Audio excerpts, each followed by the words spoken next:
संख्या यानी rational number. अच्छा, परिमेय संख्या से पहले अगर मैं बात करूं कि इससे पहले क्या क्या पढ़ाया था, तो सबसे पहले मैंने आपको क्या पढ़ाया था, सबसे पहले मैंने आपको बताया था संख्याएं एक से स्टार्ट होंगी तो ये संख्याएं क्या कहलाएंगी, जल्दी बताओ। एक से स्टार्ट होंगी, 1 2 3 4, क्या कहलाएंगी, प्राकृत, याद है ना। इनको बोले थे अपन प्राकृत संख्या, इंग्लिश में बोलते हैं नेचुरल नंबर्स।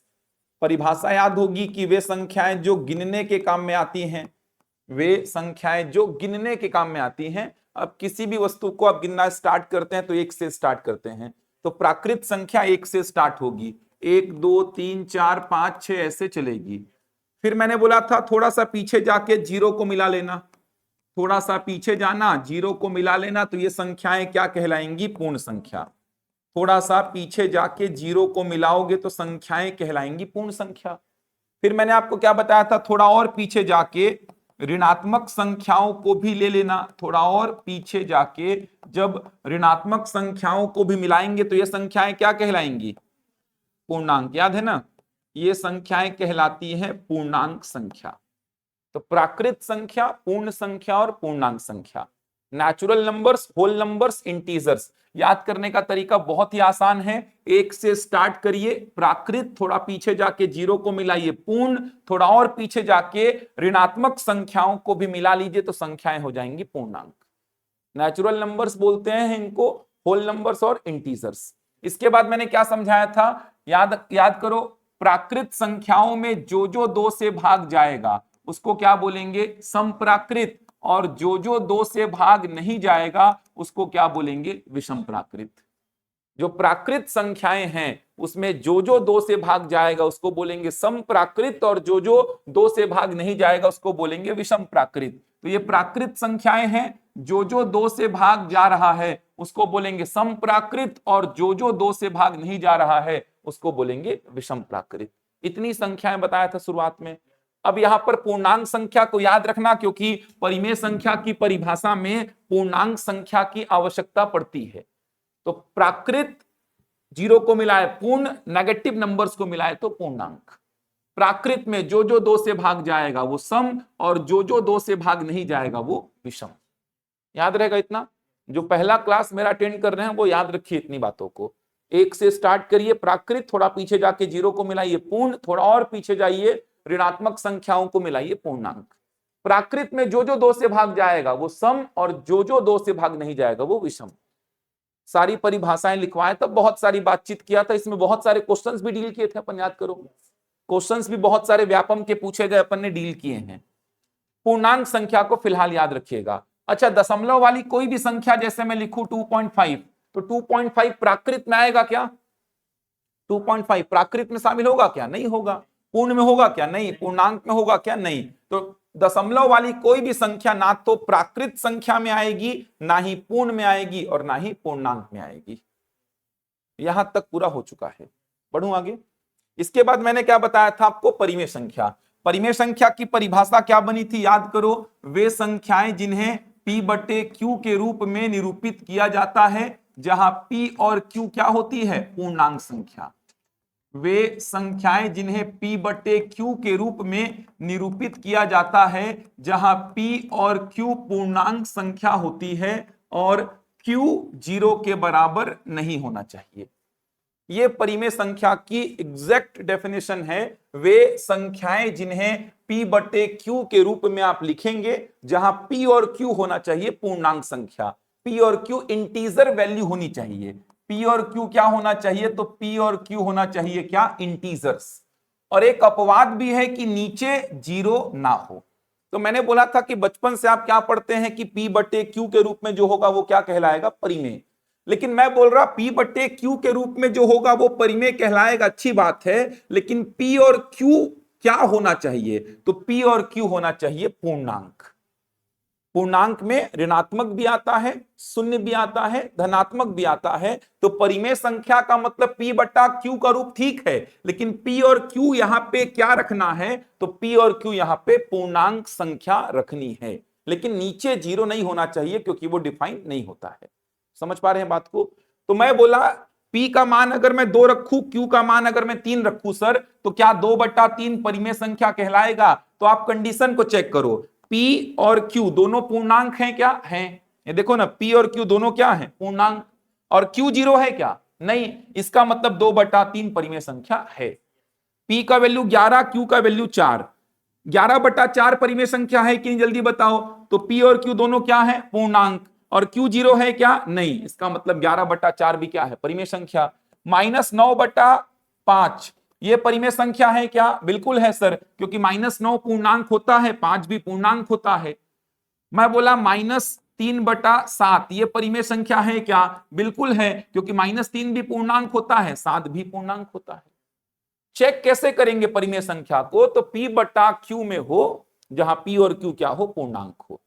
और पूर्णांक इसीलिए आपने पहले पढ़ा कि पूर्णांक में ऋणात्मक आएगा, शून्य आएगा और धनात्मक आएगा। तो मैं बोल रहा हूं कि 2/3 परिमेय संख्या है कि नहीं? तो आप बोलेंगे सर 2 और 3 दोनों पूर्णांक है, इसीलिए 2/3 परिमेय संख्या है। 11/4 परिमेय संख्या है क्या? तो 11 और 4 दोनों पूर्णांक है, इसीलिए 11/4 परिमेय संख्या है। -9/5 परिमेय संख्या है क्या? तो आप बोलेंगे -9 और 5 दोनों पूर्णांक है, इसीलिए -9/5 परिमेय संख्या है। -3/7 परिमेय संख्या है क्या? तो आप बोलेंगे -3 और 7 दोनों पूर्णांक हैं, इसीलिए -3/7 भी परिमेय संख्या है। मैं बोला -5/1, -5 पूर्णांक है क्या? है। एक पूर्णांक है क्या? है। अब -5/1 जिसका सरलतम रूप क्या होगा? -5, तो -5 भी क्या कहलाएगा? परिमेय संख्या। नीचे एक को हटा दिया जाता है, नीचे एक रखो मत रखो एक ही बात है। मैं बोला 4/1 जिसका सरलतम रूप क्या है? 4, तो 4 भी क्या है? परिमेय संख्या। मैं बोला 0/2, भाई ऊपर 0 हो सकता है, नीचे मनाही है, तो P0 Q2, 0 भी पूर्णांक 2 भी पूर्णांक, तो 0/2 अर्थात 0, इसको भी क्या बोलेंगे? परिमेय संख्या। जिसको भी P/Q में आप लिख पाओ, जहां P और Q पूर्णांक हो और Q 0 ना हो। नीचे अगर 0 आ गया तो यह परिभाषित नहीं होता है। ऐसा नंबर अगर आया तो यह परिभाषित नहीं होता है। ऐसे नंबर्स को छोड़ दीजिए, ऐसे नंबर्स को छोड़ दीजिए। इसके अलावा जिसको भी P/Q में आप लिख पाए वो सब क्या है? परिमेय। समझ आई बात? कुछ डाउट आ रहा है यहां तक तो बताइए, आपके मन में कैसा भी डाउट है तो बताइए मेरे को यहां तक। डिफाइन नहीं होता गणित में, समझ आ रहा है? उसको डिफाइन और नहीं कर रहा हूं मैं यहां पर, गणित में वो डिफाइन नहीं होता है, नीचे 0 आता है तो। अब एक्चुअल में थोड़ा थोड़ा डिफरेंस है, नीचे 0 आया, 0/0 आया, समझ आ रहा है? ऐसे नंबर्स आपको आपके सिलेबस में देखने को नहीं मिलेंगे। अभी के लिए इतना समझो, आगे जाके बता दूंगा, ये सब सिलेबस में नहीं है, फिर भी आगे जाके बता दूंगा कि ये डिफाइन क्यों नहीं होता है। समझ आ रहा है? डिफाइन क्यों नहीं होता है ये? कहीं कहीं पे इसका वैल्यू अनंत लिख देते हैं अपन, तो क्यों डिफाइन नहीं होता है ये? क्यों अनंत होता है वैल्यू? तो अभी फिलहाल ये समझिए कि नीचे 0 वाला कोई भी नंबर आपके सिलेबस में नहीं है। आगे चल के मैं समझा दूंगा, सिलेबस में है नहीं फिर भी मैं समझा दूंगा कि नीचे अगर 0 आया तो वो डिफाइन क्यों नहीं होता है। समझ आ रहा है? ऐसे नंबर्स आपको सिलेबस में नहीं दिखेंगे, फिलहाल ये समझिए। तो यहां पे मैंने परिभाषा में बता दिया आपको कि P/Q के रूप में हो, जहां P और Q क्या हो? पूर्णांक, और Q 0 ना हो, Q 0 ना हो। तो P/Q है सर? है। P और Q पूर्णांक है। नीचे 0 नहीं है? नहीं है सर। ऐसे चेक करना है। P/Q है सर। केवल P/Q होना ही पर्याप्त नहीं है, P और Q क्या होना चाहिए? पूर्णांक, और नीचे 0 ना हो। ये तीन चीजें आपको चेक करनी है। P/Q हो जहां P और Q पूर्णांक हो और नीचे 0 ना हो, इतना चेक करना है आपको। समझ आ रहा है? ऐसे नंबर्स पे अभी फिलहाल बात नहीं कर रहा हूं, समझा दूंगा मैं आगे चल के किसी दिन की ऐसे नंबर्स क्यों नहीं दिखते आपको आपके सिलेबस में, इसका क्या मतलब है, इसका क्या मतलब है, समझा दूंगा आगे चल के मैं। फिलहाल ये समझिए कि नीचे 0 नहीं होना चाहिए। समझ आई बात यहां तक? बढ़ूं आगे? देखो, सहायक शिक्षक में मैथ्स का सिलेबस उतना बड़ा नहीं है, शिक्षक में थोड़ा ज्यादा बड़ा है। सहायक शिक्षक में बड़ा नहीं है क्योंकि ज्योमेट्री मेंसुलेशन बहुत कम है, नहीं के बराबर पढ़ना है। डीआई पढ़ना नहीं है आपको, सांख्यिकी वाला सेक्शन जो है आपका, पाई chart, bar graph, line graph, समझ आ रहा है? माध्य, माध्यिका, बहुलक, परिसर, ये कुछ नहीं है आपके सिलेबस में। तो सहायक शिक्षक का सिलेबस बड़ा नहीं है, इसमें समय थोड़ा कम लगता है। बेसिक खत्म करेंगे, उसके बाद औसत, प्रतिशत, लाभ हानि, लसम अस, साधारण ब्याज, चक्रवृद्धि ब्याज भी नहीं पढ़ना सहायक शिक्षक में। तो आपको वर्ग 3 में तो ना चक्रवृद्धि ब्याज है, ज्योमेट्री मेंसुलेशन नहीं के बराबर है, बहुत कम है। सांख्यिकी वाला जो सेक्शन है पूरा, जो ग्राफ वगैरह पढ़ते हैं अपन, pie chart, bar graph, line graph, कुछ नहीं है आपके सिलेबस में। बारंबारता, बंटन सारणी वगैरह कुछ नहीं पढ़ना है। तो सहायक शिक्षक का सिलेबस हो जाएगा, चिंता मत करिए। लेकिन थोड़ा बेस बनाने में थोड़ा आराम से चल रहा हूं मैं, क्योंकि बेस ही नहीं बनेगा तो आगे जाके काम एकदम बिगड़ जाएगा आपका। तो नंबर्स को और कैलकुलेशन को अच्छी से सीख लीजिए। नंबर्स पहचानना सीख जाइए, कैलकुलेशन करना सीख जाइए। इतना सीख जाएंगे तो फिर आप कैलकुलेशन किसी भी चैप्टर में आराम से कर सकते हैं, नंबर्स को पहचान सकते हैं। इसलिए थोड़ा सा बेस बना लीजिए अपना। ये बढ़ूं आगे। अब मैं ऐसे नंबर्स की बात करूंगा, अगर मैं बोलूं 2.5 परिमेय संख्या है कि नहीं है, 2.5 परिमेय संख्या है कि नहीं। अब ये दशमलव वाली संख्या आ गई, दशमलव वाली संख्या, तो इस पे आज ही चर्चा करूंगा मैं। ऐसे नंबर्स भी आएंगे आज, 2.3333 ऐसे नंबर्स आएंगे, इन पे आज मैं चर्चा करूंगा। ये परिमेय है और ये भी परिमेय है, बताऊंगा, इस पे चर्चा करूंगा आज डिटेल में। मैं बोल रहा जिसको P बटे Q में कन्वर्ट कर पाओ तो इसको P बटे Q में कन्वर्ट कर दूंगा मैं। क्या लिखूंगा? 25/10। एक अंक के बाद दशमलव है तो नीचे क्या लगाते हैं? एक जीरो। इसको P बटा Q में क्या लिखूंगा? 7/3। ये कैसे लिखा, ये थोड़ा सा प्रश्न चिन्ह है आपके लिए। ये वाले को तो P बटा Q में आप लिख देंगे, आप भी जानते हैं कि सर एक अंक के बाद दशमलव है तो नीचे एक जीरो लगा देते हैं। लेकिन इसमें क्या किए सर, 7/3 कैसे निकाल दिए? तो बातचीत करूंगा आज के लेक्चर में मैं। फिलहाल बस इतना समझ लीजिए कि जो इस कंडीशन को सेटिस्फाइड करेगा वो क्या होगा? परिमेय होगा। अपरिमेय संख्या की परिभाषा लिखिए। चर्चा करूंगा डिटेल में, चिंता मत करिए, लेकिन एक अपरिमेय संख्या की सामान्य परिभाषा लिख लेते हैं। इरैशनल नंबर बोलते हैं इसको, अपरिमेय संख्या।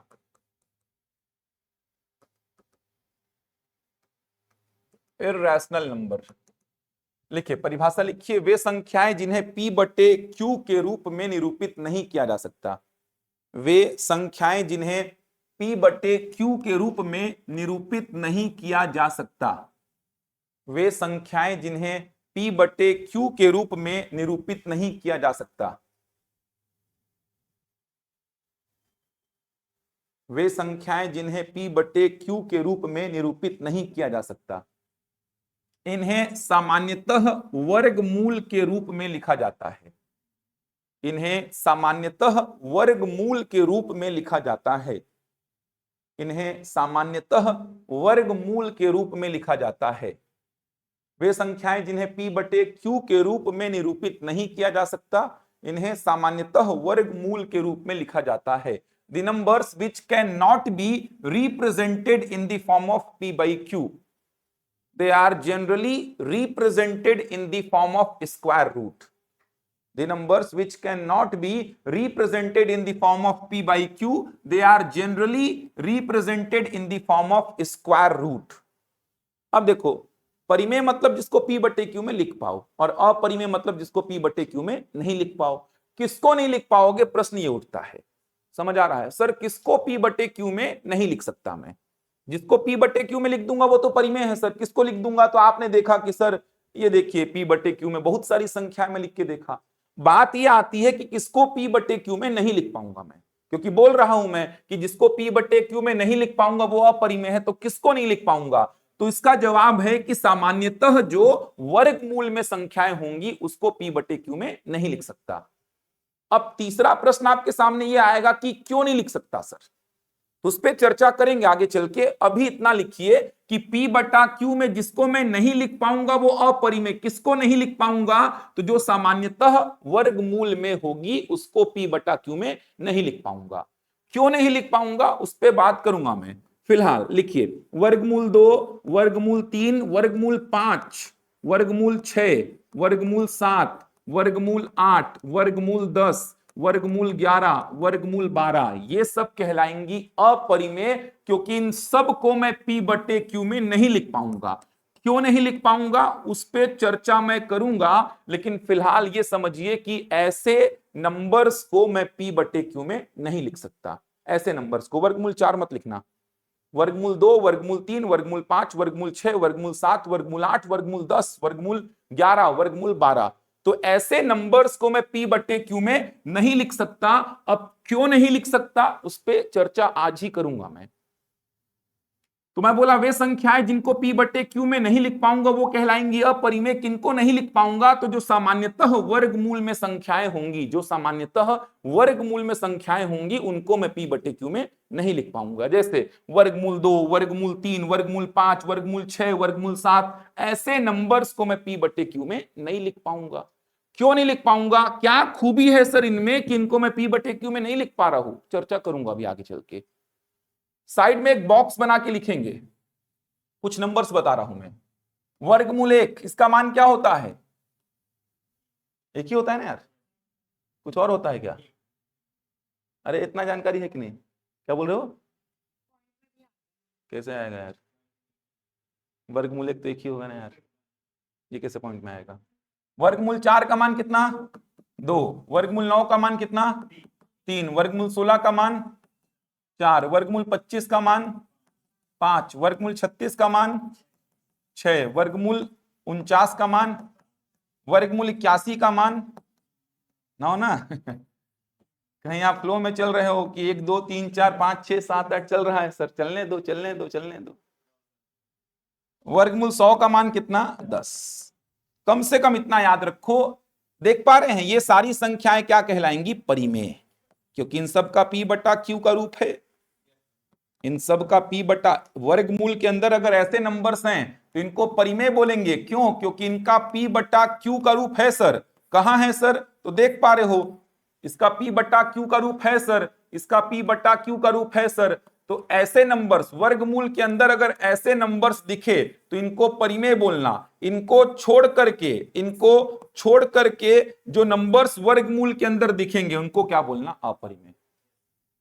100 तक के नंबर्स का याद रखो बस, 100 तक के नंबर्स का। इसके आगे के नंबर्स जनरली पहचानने को आते भी नहीं है। 100 तक के नंबर्स में अगर वर्गमूल के अंदर ऐसे नंबर्स मिले, याद रखो अभी कारण पता चलेगा आपको। 100 तक के नंबर्स में अगर वर्गमूल के अंदर ऐसे नंबर्स, ये 10 नंबर लिखा हूं मैं, 1 4 9 16 25 36 49 64 81 100, तो वर्गमूल के अंदर अगर ऐसे नंबर्स मिले, 10 ठो है ये, 10 ठो, इनको याद रखो। ऐसे नंबर्स मिले तो भाई इनका तो P बटा Q का रूप होता है सर। ये देखो ना, इनका तो P बटा Q का रूप है। नीचे में एक अपने मन से किसी के भी लिख सकते हो, 1 बटा 1, 2 बटा 1, 3 बटा 1। तो ये नंबर्स क्या कहलाएंगे? परिमेय, क्योंकि इनका P बटा Q का रूप है। इनको छोड़ करके वर्गमूल के अंदर जो भी नंबर मिला उसको सीधे क्या बोलना? अपरिमेय। समझ आ रहा है? जैसे वर्गमूल 18 में आपसे पूछा तो क्या बोलोगे? अपरिमेय सीधे। मैं बोला वर्गमूल 50, सीधे बोलना अपरिमेय। इनको छोड़ करके वर्गमूल के अंदर कोई भी नंबर मिला तो उसको क्या बोलना? अपरिमेय। कारण समझाऊंगा मैं, अभी याद करा रहा हूं आपको। समझ आ रहा है? 10 नंबर याद रहेंगे ये, 1 4 9 16 25 36 49 64 81 और 100। तो वर्गमूल के अंदर अगर ऐसे नंबर्स मिले आपको तो आप बोलना इनका P बटा Q का रूप होता है सर, मतलब ये परिमेय है। इनको छोड़ करके वर्गमूल में कोई भी नंबर मिला उनको क्या बोलना? अपरिमेय बोलना। इनका P बटा Q का रूप संभव नहीं है। जैसे वर्गमूल 2 का मान अगर मैं लिखूं ना, तो वर्गमूल 2 का मान क्या आता है? 1.41 4 2 1 3 5 6। ऐसे अलग अलग अंक आते हैं। कितने अंक आएंगे? अनंत। ऐसा आता है वर्गमूल 2 का मान। वर्गमूल 3 का मान ऐसा आता है 1.732। ऐसे अलग अलग अंक आते हैं। कितने अंक आते हैं? अनंत। लिख लो, इन दोनों का मान कम से कम लिख लो, याद रहेगा क्या बोल रहा हूं। मैं बोला अपरिमेय संख्या की परिभाषा जिसको P बटे Q में नहीं लिख सकते। किसको नहीं लिख सकते? जो सामान्यतः वर्गमूल में होगा उसको P बटा Q में नहीं लिख सकते। जैसे वर्गमूल 2, वर्गमूल 3, वर्गमूल 5, ये नंबर्स को P बटे Q में आप नहीं लिख पाओगे। क्यों नहीं लिख पाओगे अभी बताऊंगा मैं। फिलहाल ये समझो कि ऐसे नंबर्स को आप P बटे Q में नहीं लिख सकते। तो सर इतने नंबर्स को मैं याद कर लेता हूं। वर्गमूल के अंदर ये जो नंबर्स मैं इधर पे लिखा हूं इनको मैं याद कर लेता हूं कि भाई ये तो परिमेय है, क्योंकि इनका मान तो मेरे को याद भी है सर। तो ये P बटे Q के रूप में आ गए सर, तो ये तो परिमेय है। अब इनको छोड़ दीजिए सर। तो इनको छोड़ करके वर्गमूल के अंदर में कोई भी डेटा मेरे को मिला, 100 तक के नंबर्स की बात कर रहा हूं मैं, 100 तक के नंबर्स की बात कर रहा हूं। तो 100 तक के नंबर्स में वर्गमूल के अंदर ये डेटा मिले तो इनको परिमेय टिक करना, इनको छोड़ के कोई और डेटा मिला तो उसको क्या टिक करेंगे? अपरिमेय। परिमेय होगा, वो परिमेय होगा, लेकिन उतने बड़े नंबर्स पहचानने को नहीं आएंगे। जैसे जैसे आप गणित में आगे बढ़ेंगे, देखा ना, जानकारी बढ़ती जाएगी, जानकारी बढ़ती जाएगी।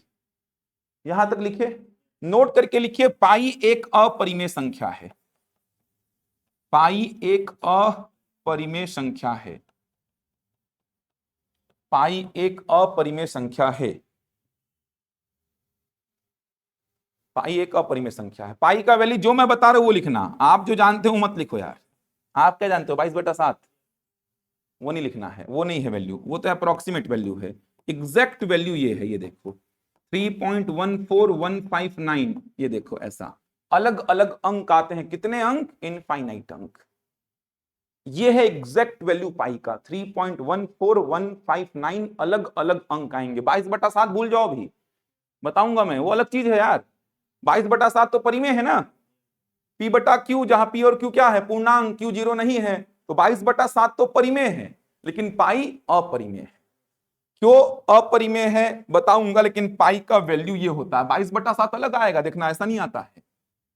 फिर बचपन से क्यों पाई का वैल्यू 22/7 पढ़ा रहे हो सर, ये भी प्रश्न आता है सामने, और सारे डाउट्स क्लियर हो जाएंगे आज के लेक्चर में। इसी के बेसिस पे पाई डे मनाते हैं, पाई डे, पाई दिवस, समझ आ रहा है? 14 मार्च, देख पा रहे हैं 3.14 से क्या निकला? 14 मार्च, ये 14 और तीसरा महीना मतलब मार्च, और ये 159 से इसमें ऐड कर दिया गया 1:59। 1:59। अब चलो डिटेल में चर्चा करेंगे। अब यहां तक लिख लिया अपन सामान्य जानकारी, अब विस्तार से चर्चा करते हैं।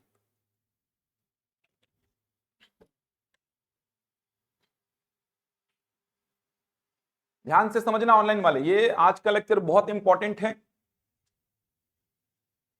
ये लेक्चर जो है ये बहुत काम का है, इसमें बहुत सारी बातें समझ में आएंगी। संख्याओं को लेके कभी डाउट नहीं आएगा आपको। यहां तक समझे? पाई को लेके डाउट आ रहा होगा, सर बचपन से 22/7 पढ़ाए हैं, कुछ आप अलग ही बता रहे हो। और पाई का वैल्यू अगर 22/7 है तो पाई को तो परिमेय होना चाहिए सर, क्योंकि P बटा Q है तो परिमेय होना चाहिए, लेकिन आपने पाई का वैल्यू कुछ अलग लिखा, इसको अपरिमेय बोल दिया, तो सारे डाउट्स क्लियर होंगे। मोटे मोटे तौर पे जानकारी इतनी याद रखिए अभी कि जिसको P बटे Q के रूप में आप लिख पाए, जहां P और Q पूर्णांक हो। ऐसा नहीं कि सर वर्गमूल 2 को भी तो P बटे Q में लिख देंगे, ये देखो वर्गमूल 2/1 लिख दिया मैं P बटे Q में, लेकिन P और Q पूर्णांक होना चाहिए ना। वर्गमूल 2 पूर्णांक है क्या? नहीं है, इसीलिए कंडीशन को याद किया जाता है। वरना आप तो बोल दोगे सर वर्गमूल 2 को P बटे Q में लिख दिया, देखो लिख दिया P बटे Q में, वर्गमूल 3 को P बटे Q में लिख दिया सर।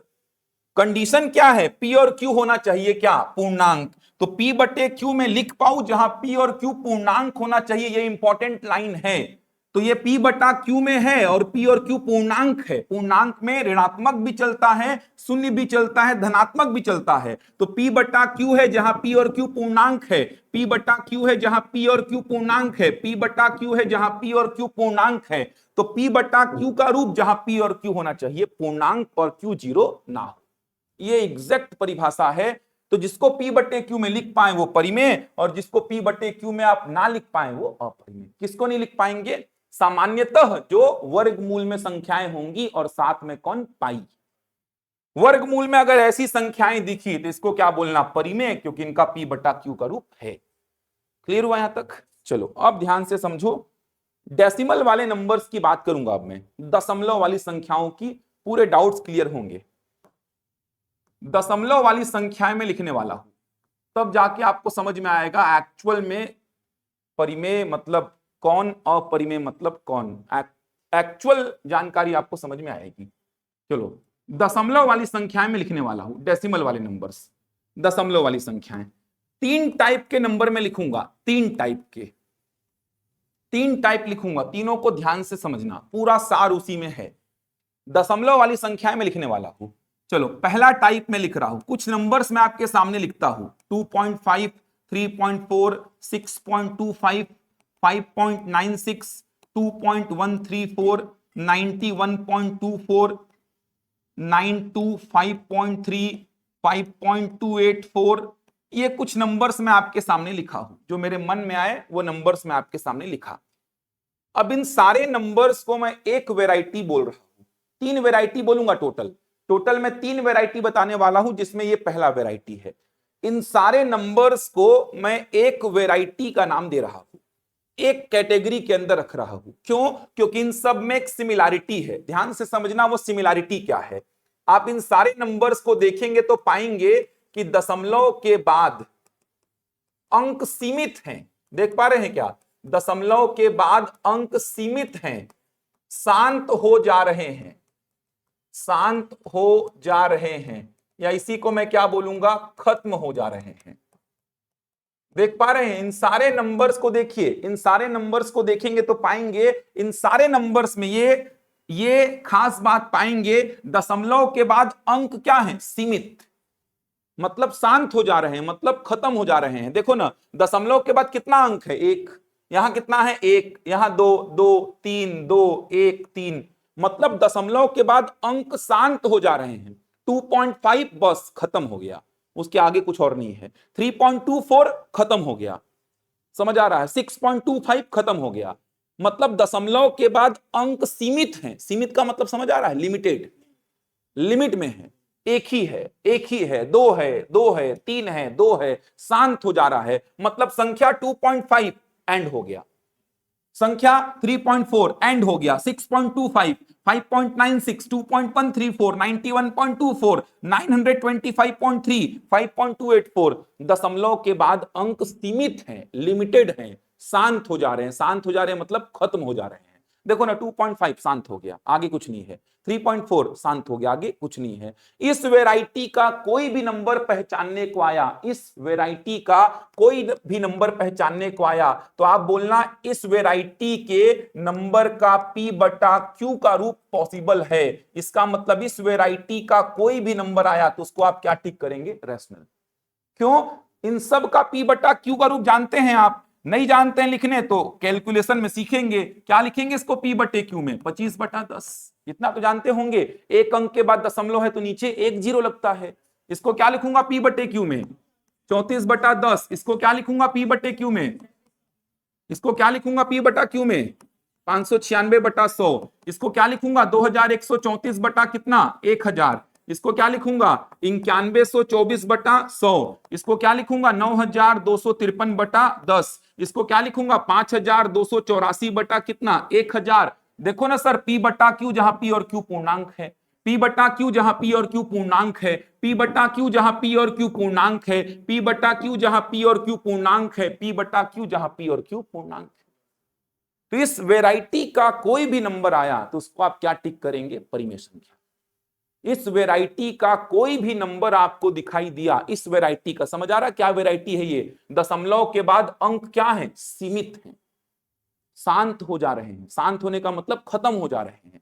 जैसे मैं आपके सामने कोई नंबर लिखा 2.5345, बताओ परिमेय है कि नहीं है सर? दशमलव के बाद अंक सीमित हैं, शांत हो जा रहे हैं, खत्म हो जा रहे हैं, मतलब P बटे Q में लिख दूंगा सर। ये देखो ना, P बटे Q में यही लिखूंगा सर मैं। अब देखा मैं P बटा Q, जहां P और Q क्या है, पूर्णांक, Q जीरो नहीं है, मतलब परिमेय है। याद करो ना यार, मैंने संख्या का क्लासिफिकेशन आपको बताया था, तो मैंने क्या बोला था? वास्तविक संख्या कितने प्रकार की, बोलो? वास्तविक संख्या कितने प्रकार की? दो, कौन कौन सी? परिमेय और अपरिमेय। वास्तविक संख्या दो प्रकार की, परिमेय और अपरिमेय। इसका मतलब आपके सिलेबस में जो भी संख्या है वो या तो परिमेय है या तो अपरिमेय है। ये वाले वैरायटी का कोई भी संख्या आया तो उसको क्या टिक करोगे, परिमेय। समझ आ रही बात? पहचानने को आते हैं व्यापम में ऐसे क्वेश्चंस बहुत सारे आए हैं, 4 संख्याएं दे देगा, कौन परिमेय कौन अपरिमेय, ऐसा लिख देगा। और समझ में तो आए, इन संख्याओं पर काम तभी कर पाओगे जब पता तो रहे कि ये परिमेय है कि नहीं है। परिमेय है तो क्यों है? क्यों है? क्योंकि इनका P बटा Q का रूप पॉसिबल है। समझ पा रहे हैं? अब कभी कभी मन में ऐसा जिज्ञासा उत्पन्न होता है, कुछ भी सोचते हैं बच्चे, तो ये सोचने बैठ जाते हैं कि सर लिमिट का मतलब क्या, मतलब सीमित जो बोल रहे हो आप, लिमिटेड जो बोल रहे हो, कितने अंक हो सकते हैं? अरे लिमिटेड का मतलब, सीमित का मतलब, मान लो मैंने बोला दशमलव के बाद 100 अंक है, मान लो दशमलव के बाद 100 अंक हैं, तो ये भी तो सीमित ही है। इसका P बटा Q का रूप संभव है ना, लिख दूंगा नीचे कितना जीरो, 100 जीरो। कोई दिक्कत है क्या? नहीं है। दशमलव के बाद 1,00,000 अंक है मान लो सर, इसको भी सीमित बोलूंगा क्या? बोलूंगा सर। इसका भी P बटे Q का रूप होगा ना? होगा। नीचे कितने जीरो? 1,00,000 जीरो। लेकिन एग्जाम के पॉइंट ऑफ व्यू से ये व्यवहारिक है क्या? नहीं है। कितने अंक आएंगे दशमलव के बाद? 6, 5, 4, 3 इतने ही आएंगे। ऐसा थोड़ी देगा प्रश्न में कि दशमलव के बाद 1,00,000 अंक लिख दिया, उचित से पूरा पेपर खत्म हो जाएगा। तो व्यवहारिक नहीं है। लेकिन मन में जिज्ञासा उत्पन्न होती है कि सर मान लो ऐसा मेरे मन में चल रहा है, दशमलव के बाद 1 करोड़ अंक हैं, फिर खत्म हो गया सर। 1 करोड़ अंक है, उसके बाद खत्म, शांत हो गया, तो ये भी क्या है? परिमेय है। आप नीचे कितने जीरो लगा दीजिए? 1 करोड़ जीरो लगा दीजिए। समझ पा रहे हो क्या बोल रहा हूं? एक एक चीज बता रहा हूं। तो P बटे Q के रूप में जिसको भी लिख पाए वो परिमेय है। तो इस वेराइटी का क्या है? ये वेराइटी दशमलव के बाद अंक क्या है? सीमित। सीमित मतलब शांत हो जा रहे हैं। शांत होने का मतलब खत्म हो जा रहे हैं। तो दशमलव के बाद अंक अगर खत्म हो गए, उस वेराइटी का कोई भी नंबर दिखाई दिया, तो बोलना सर P बटा Q का रूप संभव है। इसका मतलब क्या कहलाएगा? ये परिमेय कहलाएगा। समझ पाए बात? ये पहला वेराइटी हो गया। नोट करो इसको, नोट करिए। अभी तो आसान लगेगा, महीना भर बाद सब भूल जाएंगे, इसीलिए बोल रहा हूं कि नोट्स बनाइए। अभी तो सब आसान लगेगा कि अरे सर ये सब तो क्या ही है, सब जानते हैं। पहचानने को आते हैं क्वेश्चंस। निम्न में से कौन सी संख्या परिमेय है, कौन सी अपरिमेय है? दिखाऊंगा क्वेश्चंस, व्यापम के पूछे गए क्वेश्चंस।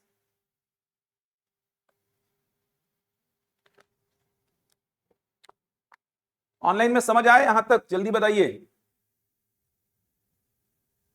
वर्ग 2 वर्ग 3 से हार्ड आया था? मैं ही बताया था भाई कि हार्ड आया था। हो जाएगा, बन जाएगा। ऐसा थोड़ी है कि चैप्टर जो थे उससे बाहर के चैप्टर आए थे, ऐसा नहीं था। वर्ग 2 का पेपर, वर्ग 3 का पेपर देखेंगे तो वर्ग 3 का टफ था 2023 में, लेकिन जो चैप्टर्स लिखे गए हैं उसी से प्रश्न आए थे। ऐसा नहीं कि कुछ भी दे दिया था। लसम मसल लिखा है, 2 प्रश्न आए थे वहां से। औसत लिखा है, औसत से प्रश्न आया था। प्रतिशत लिखा है, प्रतिशत से आया था। जो चैप्टर्स मेंशन किए गए हैं उसी से प्रश्न आया था।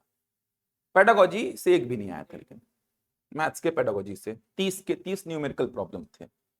यही थोड़ा सा प्रॉब्लम किया था। कैसे आज दिए थे क्या? हुआ यहां तक? समझ आई बात? पहला वैरायटी हुआ है, 2 वैरायटी और है भी। थोड़ा दिमाग को एकदम ऐसा खोल के रखना भाई। थोड़ा भी मैथ्स में इधर उधर सोचोगे तो स्किप हो जाएगा। स्किप हुआ मतलब फिर वो स्किप ही रहेगा पूरे मैथ्स भर। चलो ध्यान से देखो, बढ़ूं आगे। सेकंड वैरायटी में आता हूं। समझ आया? पहला वैरायटी क्या है? शांत। शांत बोल दो इसको, दशमलव के बाद शांत हो जा रहा है, खत्म हो जा रहा है। चलो अब 2 वैरायटी में लिखता हूं। इधर एक वैरायटी लिखने वाला हूं, इधर दूसरा वैरायटी लिखूंगा। ध्यान से देखना। पहला वैरायटी इधर पे लिखता हूं अपने 2.3333333। ऐसे कितने 3 आएंगे बताओ? अनंत। ऐसे भी नंबर्स आएंगे आपके सामने। 3 कितने आएंगे? अनंत 3 आएंगे। अनंत का मतलब समझ आता है? अंत ही नहीं होगा, मतलब आप अगला पूरा 40-50 साल 3-3 लिखते रहो, लिखते रहो, लिखते रहो। 1,00,000 अंक नहीं, 1 करोड़ अंक नहीं, अनंत। अनंत का मतलब मैं अपना जीवन जो बचा है वो 3-3 लिखते लिखते लिखते लिखते निकाल दूंगा। मेरे जीवन का अंत हो जाएगा, इसका अंत नहीं आएगा। फिर मेरे बच्चे चालू हो जाएंगे 3-3-3 लिखना, वो भी लिखते रहेंगे तो भी 3 खत्म नहीं होने वाला। समझ आ रहा है? कितने 3? अनंत। अंत ही नहीं है, लिखते रहो, लिखते रहो। ऐसा नंबर भी आएगा आपके सिलेबस में, देखना। 0.6767676767 कितने 67? अनंत। 0.251 251 251 251 कितने 251? अनंत। 0.3124 3124 3124 3124 कितने 3124? अनंत। 5.126 26 26 26 कितने 26? अनंत। 48.233333 कितने 3? अनंत। अपने मन से लिख रहा हूं नंबर्स, ये सारे नंबर्स देखना ना, आगे चल के मिलेंगे आपको। ये देखो कितने 2? अनंत। एक वैरायटी हो गया। यहां पर आप देख पा रहे हैं दशमलव के बाद अंक अनंत हैं। दशमलव के बाद कितने अंक हैं? अनंत। अंक जो है ये अनंत हैं। अनंत है या इसी को बोलो अशांत है। अशांत है या इसी को बोलो खत्म नहीं हो रहे हैं। खत्म नहीं हो रहे हैं, बोल सकते हैं ना ऐसा। दशमलव के बाद कितने अंक हैं? अनंत। ये सेकंड वैरायटी हो गया। दशमलव के बाद अंक अनंत हैं या उसी को बोलो अशांत। अशांत का मतलब शांत नहीं हो रहे हैं, अशांत हैं। अशांत का मतलब यही हुआ ना, शांत ही नहीं हो रहे हैं आप, खत्म ही नहीं हो रहे हैं। कितने 3 आएंगे? अनंत। कितने 6 7 आएंगे? अनंत। कितने 2 5 1 आएंगे? अनंत। कितने 3 1 2 4 आएंगे? अनंत। कितने 2 6 आएंगे? अनंत। कितने 3 आएंगे? अनंत। कितने 2 आएंगे? अनंत 2 आएंगे। ये वैरायटी सेकंड लिखा मैं। यहीं पे थर्ड को भी समझो, उसके बाद मैं बताऊंगा कौन परिमेय कौन अपरिमेय, क्यों परिमेय क्यों अपरिमेय बताऊंगा मैं। एक और लिखता हूं चलो मैं। थर्ड वैरायटी 1.41421356 अलग अलग अंक आ रहे हैं। कितने अंक? अनंत। ध्यान से समझना। 1.732 अलग अलग अंक आ रहे हैं। कितने अंक? अनंत। 3.14159 अलग अलग अंक आ रहे हैं। कितने अंक? अनंत। ये थर्ड वैरायटी लिखा मैं। इसमें भी आप देखेंगे तो दशमलव के बाद अंक कितने हैं? अनंत हैं, अशांत हैं, खत्म नहीं हो रहे हैं। दोनों ही आप देखेंगे तो दोनों ही क्या है? अशांत। आपको समझ में आ रहा होगा सर, ये भी अशांत है और ये वाला वैरायटी भी क्या है? अशांत। इंग्लिश में बोलते हैं इसको नॉन टर्मिनेटिंग। नॉन टर्मिनेटिंग का मतलब टर्मिनेट नहीं हो रहा है। ये भी अशांत है, दिख रहा है ना, और ये भी क्या है? अशांत। दोनों ही क्या है? अशांत हैं। दोनों ही नॉन टर्मिनेटिंग है। देख रहे हो ना, डैश डैश किया मतलब कितने? 3 अनंत। अलग अलग अंक, यहां पे देखो अलग अलग अंक आ रहे हैं। कितने अंक हैं? अनंत। कितने अंक? अनंत अंक हैं। तो ये भी अशांत है और ये भी क्या है? अशांत है।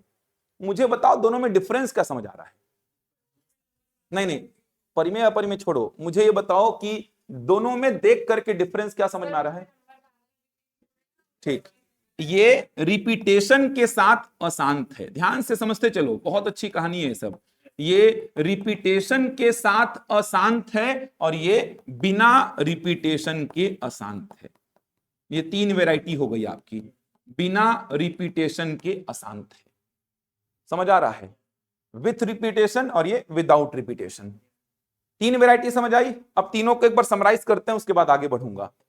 पहला वैरायटी क्या था? शांत। और आगे के दोनों क्या हैं? अशांत।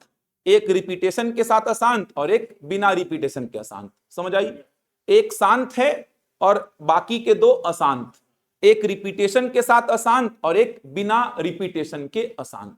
शांत वाला तो एकदम सिंपल था सर, शांत का मतलब शांत हो जाएगा, खत्म हो जाएगा दशमलव के बाद। अब इसको तो P बटे Q में सर अपन खुद लिखना जानते हैं, मतलब ये वाला वैरायटी क्या होगा? परिमेय होगा। इसके बाद सर आपने 2 वैरायटी और लिखा, सर ये भी अशांत है देखो और ये भी अशांत है देखो। ये रिपीटेशन के साथ अशांत है सर और ये बिना रिपीटेशन के।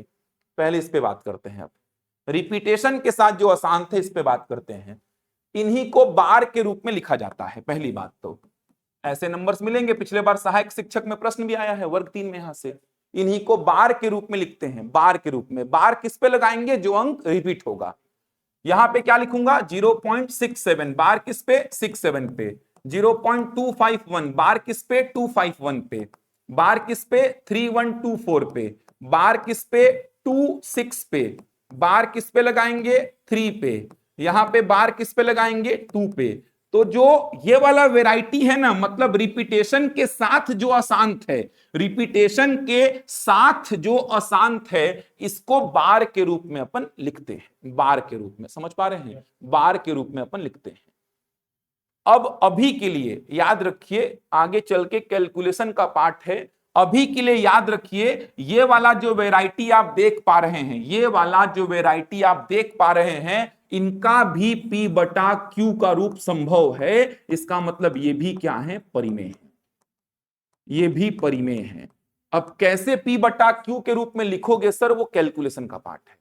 अभी बस ये समझो कि इन सब का P बटा Q का रूप संभव है। मतलब सेकंड वैरायटी रिपीटेशन के साथ जो अशांत है, रिपीटेशन के साथ जो नॉन टर्मिनेटिंग है, कहने का मतलब बार वाले जो डेटा हैं, अभी के लिए याद रखो इनका P बटा Q का रूप होता है। कैसे लिखेंगे वो कैलकुलेशन में सिखाऊंगा। जैसे इसका P बटा Q का रूप होगा 7/3, इसका P बटा Q का रूप होगा 67/99, इसका P बटा Q का रूप होगा 251/999, इसका P बटा Q का रूप होगा 3124/9999। कहने का मतलब इन सब का ये वाले वैरायटी का P बटा Q का रूप होता है, और जिसका P बटा Q का रूप होता है उसको क्या बोलते हैं? परिमेय। तो ये भी क्या कहलाएगा? परिमेय। नोट करिए यहां तक। अब कैसे P बटा Q में लिख दे रहे हो सर आप? 7/3 कैसे लिख दिए? समझ नहीं आया? हाँ, वो कैसे आया समझ नहीं आया होगा, वो आगे पढ़ाऊंगा उसको, अभी नहीं बता रहा हूं।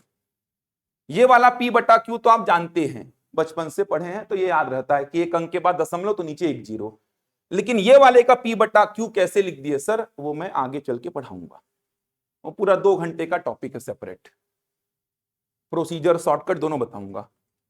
बस अभी समझो कि ये वाले वैरायटी का P बटा Q का रूप संभव है। देखो ना, इसका P बटा Q मैं लिखा हूं और जो लिखा हुआ सही है, ये मान के चलो। तो ये वाले वैरायटी का P बटा Q का रूप संभव है। कौन सा वैरायटी समझ आ रहा है ना? रिपीटेशन के साथ अशांत, या इसी को बार वाले डेटा बोलो। बार वाले डेटा का P बटा Q का रूप होता है। तो बार वाला कोई भी डेटा आया तो उसको क्या टिक करेंगे? परिमेय। या रिपीटेशन वाला कोई भी डेटा आया तो उसको क्या टिक करेंगे? परिमेय संख्या। याद रखिएगा। तो पहला वैरायटी भी परिमेय और दूसरा वैरायटी भी परिमेय। लास्ट बचा है अपना, इसको और समझ लो, खत्म हो जाएगा काम। कैसे कन्वर्ट कर रहे हैं P बटा Q में? कराऊंगा। एक प्रश्न आया था यहां से, ये देखो ऐसा प्रश्न आया था, 7.3 आया शायद, लिखा था ऐसा, गुड़ा 0.09, ऐसा डेटा आया था। इसको सॉल्व करने बोला था, तो आप इसको P बटा Q में कन्वर्ट करते और इसको भी P बटा Q में कन्वर्ट करते और दोनों को गुणा करते। फिर सहायक शिक्षक में ये प्रश्न आ चुका है, सहायक शिक्षक में ही प्रश्न आया है। ये कराऊंगा आगे चल के ऐसे प्रश्नों को सॉल्व। प्रश्न तभी बनेंगे जब नंबर को पहचान पाए। आप नंबर ही नहीं पहचान पाएंगे तो प्रश्न कहां से बनाएंगे? फिर बार वाला कोई डेटा लिख दिया, बोले बार क्या होता है पता ही नहीं है सर, तो फिर कैसे सॉल्व करेंगे प्रश्नों को? इसीलिए नंबर्स का पहचान आपको जरूरी है, वही पहचान करवा रहा हूं मैं। लिखे यहां तक? तो ये वाला वैरायटी भी क्या कहलाएगा? परिमेय संख्या कहलाएगा। हो गया? चलो एक मैं आपको दिखा रहा हूं, 7/3 को सॉल्व करके देखते हैं। चलो मैं आपको संतुष्टि के लिए थोड़ा सा एक पॉइंट दिखा रहा हूं, मैं आपको संतुष्टि मिल जाएगी कि P बटा Q होता है सर 7/3। 7/3 का मतलब क्या समझ आता है? 3 से 7 को भाग देना, यही तो समझ आता है। चलो भाग देते हैं। भाग देना तो आता होगा इतना, तो 3 दूनी 6 लिखूंगा, कितना आया? 1 दशमलव लगाऊंगा यहां, यहां क्या लिखूंगा? 3 त्रिका 9, कितना बचेगा? 1। फिर से दशमलव का 0, 3 त्रिका 9, कितना बचा? 1। फिर से दशमलव का 0, 3 त्रिका 9, कितना बचा? 1। फिर से दशमलव का 0, 3 त्रिका 9, कितना बचा? 1। चाहूं तो अपना पूरा जीवन इसी में निकाल सकता हूं मैं, अपना पूरा जीवन इसी में निकाल दूंगा तो भी खत्म नहीं होने वाला। यही तो मतलब हुआ ना। चलने दो चलने दो, देखो अगले 15 मिनट तक बोलोगे तो मैं खींच सकता हूं इसको। 15 मिनट क्या, अगले 15 जन्म तक खींच सकता हूं इसको मैं। ये देखो 15 मिनट वाली बात नहीं है, 15 जन्म बोल रहा हूं मैं, चलते रहेगा ये तो। मतलब 7/3 का रिजल्ट क्या आया? 2.33333, कितने? 3 अनंत। इसी को अपन बार के फॉर्म में क्या लिखते हैं? 2.33 पे बार। तो आप देख पा रहे हैं बार वाले डेटा का P बटा Q होता है, बार वाले डेटा का P बटा Q होता है। संतुष्टि के लिए मैंने बताया है कि बार वाले डेटा का P बटा Q होता है। देखो ना, ये वाले डेटा का, रिपीटेशन वाले डेटा को ही बार वाला डेटा बोल रहा हूं, तो ये वाले डेटा का P बटा Q का रूप देखो पॉसिबल है। मतलब इसका P बटा Q का रूप क्या है? 7/3। इसका मतलब बार वाले डेटा का P बटा Q का रूप होता है। इसका मतलब बार वाला डेटा क्या कहलाएगा? परिमेय संख्या। क्लियर हुआ यहां तक?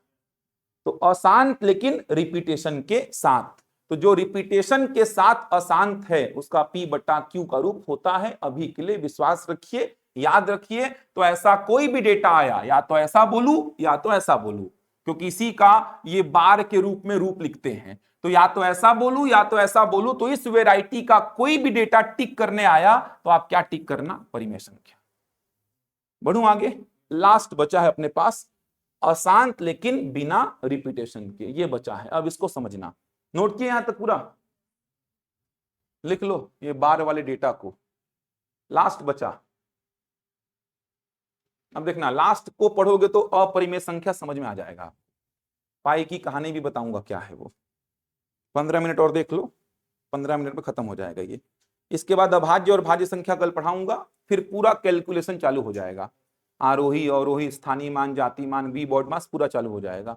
कल थोड़ा सा थ्योरी पोर्शन और है, कल पूरा खत्म हो जाएगा। बढ़ू आगे, चलो लास्ट में आते हैं। अब लास्ट में क्या संख्याएं लिखा था मैं, 1.41421356 अलग अलग अंक आ रहे हैं, ऐसे कितने अंक आएंगे अनंत। समझ आ रहा है, 1.732 अलग अलग अंक आ रहे हैं, ऐसे कितने अंक आएंगे अनंत। 3.14159 ऐसे अलग अलग अंक आ रहे हैं, कितने अंक आएंगे अनंत। तो ये क्या है, अशांत है, जैसा कि आप सभी जानते हैं अशांत है, लेकिन बिना रिपीटेशन के। बिना रिपीटेशन का मतलब समझ आता है ना, बिना रिपीटेशन का मतलब अलग अलग अंक आ रहे हैं, और अलग अलग अंक कितने हैं, अनंत। अनंत का मतलब फिर से वही, अंत ही नहीं है सर। तो एक्चुअल में ये वैल्यू पता है किसका है, √2 का, ये वैल्यू पता है किसका है, √3 का, और ये वैल्यू किसका है, पाई का।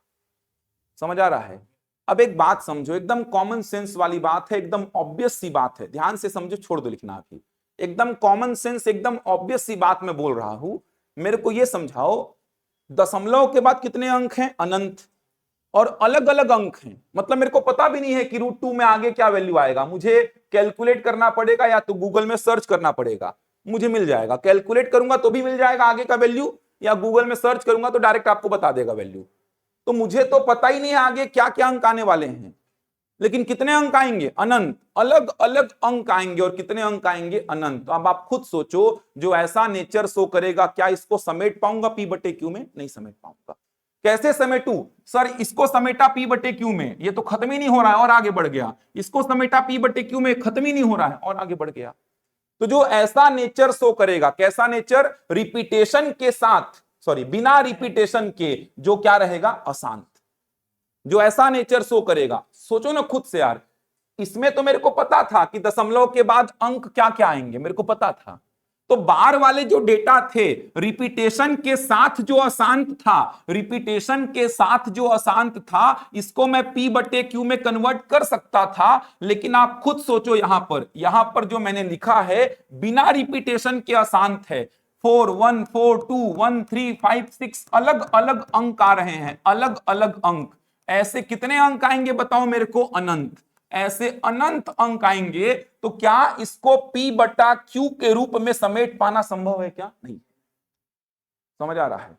जो ऐसा नेचर शो करेगा, उसको P/Q के रूप में समेट पाना संभव नहीं है, इसीलिए इनको कहां रखा गया है, अपरिमेय संख्या की श्रेणी में रखा गया है। किसको P/Q में कन्वर्ट नहीं कर सकता, जो ऐसा नेचर शो करेगा। कैसा नेचर, अशांत रहेगा और बिना रिपीटेशन के। समझ पा रहे हैं, अशांत है और बिना रिपीटेशन के, मतलब अलग अलग अंक आएंगे, कितने अंक, अनंत। तो जो ऐसा नेचर शो करेगा, उसको P/Q में कन्वर्ट नहीं कर सकता, इसी वजह से इनको कहां रखा गया है, अपरिमेय संख्या की श्रेणी में। तो कौन सी संख्याएं ऐसा नेचर शो करेंगी, तो मैंने बताया वर्गमूल में जो संख्याएं रहती हैं, वर्गमूल में कौन सी संख्याएं ऐसा नेचर शो करेंगी। ये देखिए, ये जितनी संख्याएं लिखवाया था, याद आ रहा है, ये जितनी संख्याएं लिखवाया था, ये संख्याएं ऐसा नेचर शो करेंगी। याद करो, ये संख्याएं ऐसा नेचर शो करेंगी, और साथ में कौन, पाई। ये देखो ना, मैंने यहां लिखवाया था, इसीलिए साइड में ऐसा बॉक्स बना के मैंने आपको लिखवा दिया था कि 100 के अंदर इनको छोड़ दीजिए, 100 के अंदर इनको छोड़िए, इनको छोड़ करके रूट में जो भी लिखोगे वो अपरिमेय कहलाएगा। अब समझ आ रहा है कि √2 को P/Q में क्यों नहीं लिख सकता, क्यों नहीं लिख सकता, क्योंकि सर √2 कैसा नेचर दर्शा रहा है, सर ये अशांत है और बिना रिपीटेशन के। इसी नेचर को दर्शाने की वजह से P/Q का रूप संभव नहीं है। √3 क्यों अपरिमेय है, क्योंकि सर ये ऐसा नेचर दर्शा रहा है, कैसा, अशांत है और बिना रिपीटेशन के। पाई भी क्या है, अशांत और बिना रिपीटेशन के। तो जो बिना रिपीटेशन के अशांत रहेगा, उसका P/Q का रूप संभव ही नहीं है। आप खुद सोचो, अलग अलग अंक आ रहे हैं, आप खुद दिमाग लगाओ, थोड़ा सा कॉमन सेंस लगाओ। आप बोलोगे सर अलग अलग अंक आ रहे हैं, कितने अंक आएंगे, अनंत। आप बोले चलो समेटते हैं सर पी बटा क्यू में, लेकिन ये तो खत्म ही नहीं हुआ है ना, और आगे बढ़ गया। अब समेटे पी बटा क्यू में और आगे बढ़ गया। कितने अंक हैं? अनंत, अनंत अंक हैं, अनंत। अब अलग अलग अंक हैं तो कैसे इनको पी बटा क्यू में समेटू? संभव ही नहीं है। इसी वजह से इस प्रकार का नेचर जो दर्शाएगा, किस प्रकार का? बिना रिपीटेशन के जो अशांत रहेगा, तो ऐसा नेचर जो भी दर्शाएगा उसका पी बटा क्यू का रूप पॉसिबल नहीं है। इस वजह से इनको कहां रखा गया? अपरिमेय संख्या की श्रेणी में रखा गया। तो कौन ऐसा नेचर दर्शाएगा? तो देखा गया कि वर्गमूल में जो संख्याएं रहती हैं, ये संख्याएं ऐसा नेचर दर्शाती हैं, और साथ में कौन? पाई। ऐसा पाया गया। समझ पा रहे हैं? क्लियर हो पा रहा है क्या बोल रहा हूं? तो पी बटे क्यू में किसको नहीं लिख सकते? समझ आया? सामान्यतः जो वर्गमूल में संख्याएं होती हैं उनको, और साथ में किसको? पाई को। क्यों नहीं लिख सकते? क्योंकि सर ये नेचर ऐसा दर्शाते हैं कि ये अशांत हैं और बिना रिपीटेशन के। अलग अलग अंक आते हैं वर्गमूल 2 में सर, दशमलव के बाद अनंत अंक हैं और अलग अलग हैं। इस नेचर की वजह से आप खुद सोचो सर, पी बटे क्यू में नहीं लिख सकता। रूट थ्री में सर दशमलव के बाद अनंत अंक हैं और अलग अलग अंक हैं। इस नेचर की वजह से इसको पी बटे क्यू में नहीं लिख सकता। आप खुद सोचो ना, डेसिमल के बाद इनफाइनाइट डिजिट्स, अनंत अंक, 1000, 1 लाख, 1 करोड़ अंक नहीं, अनंत अनंत अंक है, अंत ही नहीं है अंकों का। चलते रहेंगे चलते रहेंगे और अलग अलग अंक आएंगे। तो कैसे समेटू पी बटे क्यू में यार?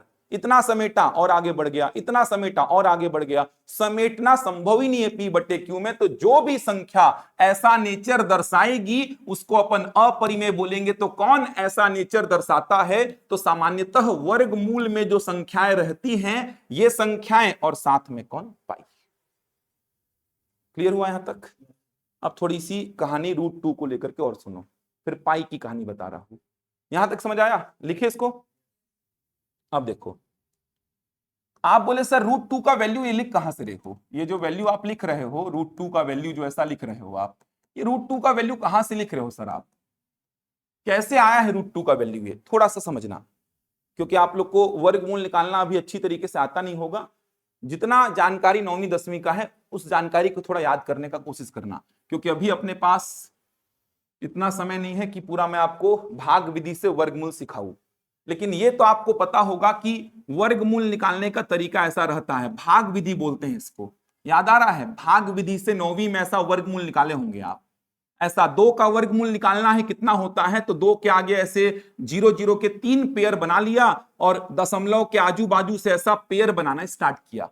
सिखाऊंगा ये भाग विधि से वर्गमूल निकालना बोलते हैं इसको, डिवीजन मेथड से स्क्वायर रूट फाइंड करना। इसके बाद ऐसा याद आ रहा होगा 1 1 जा 1 करते हैं, ये बस समझो। ये सब आप लोग को याद नहीं होगा, मेरे को पता है। 2 में 1 माइनस के कितना आया? 1। यहां से पूरा एक पेयर नीचे उतार लेते हैं 0 0। इस 1 को 1 के नीचे लिख के जोड़ते हैं, कितना आया? 2। दशमलव क्रॉस किए तो यहां दशमलव लगा लिए। अब 2 के आगे 4 लगाए। 4 ही क्यों लगाए ये सब पढ़ाऊंगा। 24 चौको 96, कितना आया? 4। फिर से यहां पे 2 0 नीचे उतारे, इस 4 को नीचे लिख के जोड़े, कितना आया? 28। अब 28 के आगे कितना लगाया? 1। 281, 1 कम 281, कितना बचा? 119। फिर से ये 2 0 नीचे उतारे, फिर से इस 1 को नीचे लिख के जोड़े।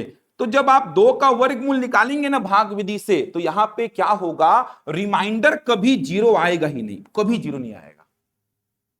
समझ आ रहा है? ये जो रिमाइंडर है ना इधर, ये कभी 0 आएगा ही नहीं। मतलब भाग विधि सिखाऊंगा आप लोग को, अभी चिंता मत करो कि सर 4 ही क्यों लिखे आगे में, ये 1 ही क्यों लिखे आगे में, ये सब सिखाऊंगा। 9वीं में वैसे पढ़े होगे, याद वाद आप लोग का शकल देख के लग रहा कुछ है नहीं, आप लोग को पढ़ाऊंगा ये। अभी मैं समझा रहा हूं कि 2 का वर्गमूल भाग विधि से निकालते हैं। तो 2 का वर्गमूल जब मैं निकालूंगा तो मुझे रिमाइंडर कभी 0 प्राप्त नहीं होगा, कभी नहीं होगा। कहने का मतलब इधर पे पेयर ऐसे बढ़ाते जाओ, इनको नीचे उतारते जाओ, इनको ऐसा नीचे उतारते जाओ, ऐसा नीचे उतारते जाओ, और इधर पे ऐसा डिजिट्स बढ़ते जाएंगे।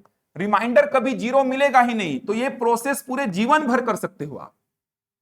समझ आ रहा है? इधर पे 0 0 का पेयर नीचे आते जाएगा, इधर पे अंक बढ़ते जाएंगे। कितने अंक आएंगे? अनंत, अंत ही नहीं है। रिमाइंडर कभी 0 मिलेगा ही नहीं। तो वर्गमूल 2 कैसा नेचर दर्शाया? सर वर्गमूल 2 ये देखो, दशमलव के बाद अनंत अंक दे रहा है और अलग अलग अंक दे रहा है। इसी नेचर की वजह से वर्गमूल 2 का पी बटा क्यू का रूप संभव नहीं है। इसी वजह से इसको क्या बोले? अपरिमेय। समझ आ रहा है? ये सिखाऊंगा आगे चल के। कैलकुलेशन अभी सीखे ही नहीं है अपन। तो वर्गमूल कैसे निकालते हैं? भाग विधि से, लिखा भी है आपके सिलेबस में, भाग विधि से, गुणनखंड विधि से वर्गमूल निकालना, ये लिखा है, सिखाऊंगा आगे चल के। बस मैं ये बता रहा था कि आप लोगों के मन में डाउट हो कि सर ये वर्गमूल 2 का वैल्यू कहां से चिपका दिया आप, ये जो याद करके लिखे हो आप, ये कहां से लिखे हो? तो मैं बता रहा था कि वर्गमूल 2 का मान ऐसे जब निकालेंगे ना तो रिमाइंडर 0 नहीं मिलेगा। जैसे देखो ना, वर्गमूल 100 का मान 10 होता है, तो 100 का जब वर्गमूल निकालेंगे तो ये देखो 10 दहम 100 ऐसा लिखूंगा, रिमाइंडर क्या मिल गया? 0। वर्गमूल कितना आ गया? 10। इसका मतलब वर्गमूल 100 क्या है? परिमेय है, क्योंकि इसका p बटा q का रूप है। जैसे वर्गमूल 16 का मान क्या होता है? 4, तो 16 का जब वर्गमूल निकालूंगा भाग विधि से तो क्या लिखूंगा? 4 चौको 16। ये देखो रिमाइंडर कितना? 0। वर्गमूल कितना आया? 4, p बटा q का रूप है। लेकिन 2 का वर्गमूल निकालेंगे तो रिमाइंडर कभी 0 आएगा ही नहीं। 3 का वर्गमूल निकालेंगे रिमाइंडर कभी 0 आएगा ही नहीं। 6 का वर्गमूल, 5 का वर्गमूल निकालेंगे रिमाइंडर कभी 0 आएगा ही नहीं। दशमलव के बाद अनंत अंक आएंगे रिजल्ट में, और अलग अलग अंक आएंगे। इसी नेचर के वजह से इसको p बटे q में नहीं लिख पा रहा हूं, इसी वजह से वर्गमूल 2 क्या है? अपरिमेय है। समझ आई पूरी कहानी? अब बचा बात पाई का, बस पाई को भी समझ लीजिए। ये सब आगे कैलकुलेशन सिखाऊंगा, ये कभी मैं आपको बस ये ट्रेलर दे रहा हूं, ये सब तो पढ़ेंगे आगे। समझ आ रहा है अपरिमेय कि ऊपर से आ रहा है यार? आ रहा है ना? आना भी चाहिए इतना बताने के बाद। एक्चुअल में समझ में आ रहा होगा कि रटे थे सर वर्गमूल 2 अपरिमेय है, क्यों अपरिमेय है अभी समझ आ रहा है, किस नेचर की वजह से अपरिमेय है अभी समझ में आ रहा है। अरे ये नहीं आता, चिंता मत करो ना यार, किसी को नहीं आ रहा है यहाँ पे, ये ऐसे आप अकेले नहीं है प्रिंसी किसी को नहीं आ रहा है ये अभी, और आएगा भी नहीं। 1 घंटा लगता है समझाने में मेरे को। अच्छा देखे देखे टाइप का लग रहा है कि नहीं लग रहा है? ये लग रहा है, इतना तो लग रहा है ना, कम से कम उतना भी चलेगा उतना चलेगा मेरे लिए, देखा देखा लगना चाहिए बस। नहीं बन रहा है वो मैं जानता हूं, नहीं बनेगा, लेकिन मैं एक ओवरव्यू दे रहा था आपको कि रिमाइंडर 0 नहीं आएगा, मतलब इधर पे ये प्रोसेस चलते रहेगा, ये समझाना मेरा उद्देश्य था। अभी इसको मत सोचो कि सर ये 24 कहां से, 281 कहां से, ये सब मत सोचो अभी आप, ये सब सीखेंगे अपन आगे चल के। समझ आया यहां तक? तो अपरिमेय किसको बोलेंगे? समझ आ गया अब? तो अपरिमेय किसको बोलेंगे? जिसको p बटे q में अपन कन्वर्ट नहीं कर सकते। किसको नहीं कर सकते? सामान्यतः वर्गमूल में जो संख्याएं रहेंगी सर, ऐसी संख्याओं को, और साथ में किसको? पाई को। क्यों नहीं कर सकते p बटे q में? क्योंकि सर मैंने जब इनका वैल्यू देखा तो मुझे मिला दशमलव के बाद अनंत अंक और अलग अलग अंक, तो ऐसे नेचर को शो करने वाली संख्याओं को p बटे q में कैसे लिखूंगा सर? समेट ही नहीं पाऊंगा सर, दशमलव के बाद अनंत अंक है, कैसे समेटू? और अलग अलग अंक होने की वजह से इनको समेट पाना संभव नहीं है, इस वजह से इनको क्या बोला? अपरिमेय। क्लियर है यहां तक? पहला क्या था? शांत, उसके बाद दोनों क्या थे? अशांत, एक रिपीटेशन वाला बार वाला और एक विदाउट रिपीटेशन वाला। रिपीटेशन वाला भी क्या था? परिमेय। कैसे p बटा q में लिख दिए बताऊंगा। विदाउट रिपीटेशन वाला क्या है? अपरिमेय। समझ आ रहा है? क्लियर हुआ यहां तक? अब पाई की कहानी को समझना, थोड़ा सा पाई को समझो। अब मैं बोल रहा पाई अलग चीज है, पाई का एग्जैक्ट वैल्यू होता है ये 3.14159, अलग अलग अंक आएंगे, अलग अलग अंक। पाई का वैल्यू ये होता है 3.14159, अलग अलग अंक आएंगे। कितने अंक आएंगे? अनंत। समझ आ रहा है? पाई का वैल्यू ऐसा होता है, दशमलव के बाद अनंत अंक, अलग अलग अंक। देखो इसमें दिखाता हूं आप लोग को, ये देखो नेट में देखो, सर्च करके देखना आप लोग, गूगल में सर्च करना, आपको दिखेगा। बोर्ड का सिस्टम मेरे को पता नहीं है इसका, इसीलिए मैं आप लोग को टीवी में दिखा रहा हूं। वैल्यू ऑफ पाई देखना, दिखेगा आप लोग को। ये देखो 3.1415929। आप लोग को लग रहा है शांत तो हो गया सर, ये तो अप्रोक्सीमेट ऐसा लिख दिया है। थोड़ा सा किसी पेज में घुस के देखना, ये देखो जैसे इस पेज में घुसा मैं, देखना आपको दिखेगा। ये दिखा? ये देखो दिख रहा है, ये 3.14159 दिखा? 26535 89793 दिख रहा है? अलग अलग अंक आ रहे हैं, अलग अलग अंक दिख रहे हैं ना, अलग अलग अंक। कितने अंक हैं? अनंत। यहां तो 100 ही लिखा है, लेकिन ऐसे कितने अंक होते हैं? अनंत। देख पा रहे हो? 3.14159 26535 89793 अलग अलग अंक हैं। ऐसे कितने अंक हैं? अनंत। अब अनंत तो लिखेगा नहीं यार वो, कितने लिख दिया? फिर भी 100 तो लिख के बताया है आप। ऐसे कितने अंक हैं? अनंत। देख पा रहे हो अलग अलग अंक आ रहे हैं। अब इस नेचर को दर्शाएगा तो कैसे पी बटे क्यू में कन्वर्ट करूंगा यार। इसीलिए पाई क्या है? अपरिमेय है, क्योंकि दशमलव के बाद इसमें अनंत अंक हैं सर, और अलग अलग अंक हैं, अलग अलग अंक हैं। इसी नेचर की वजह से पाई को अपन ने क्या बोला? अपरिमेय। क्योंकि पाई को सर इस नेचर की वजह से मैं पी बटे क्यू में कन्वर्ट नहीं कर सकता, और जिसको पी बटे क्यू में कन्वर्ट नहीं कर सकता उसको मैं क्या बोलूंगा? अपरिमेय। जबकि 22/7 का वैल्यू अपन ने करके देखा, ये तो कर सकते हैं, 7 से 22 को भाग देना है यार।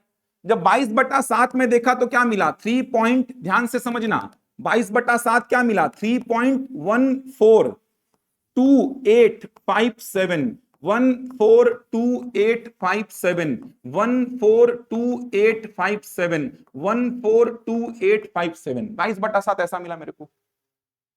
समझ आ रहा है? इसी को बार के फॉर्म में लिखता है कभी कभी 3.142857, इसके ऊपर क्या लगा दिया? बार।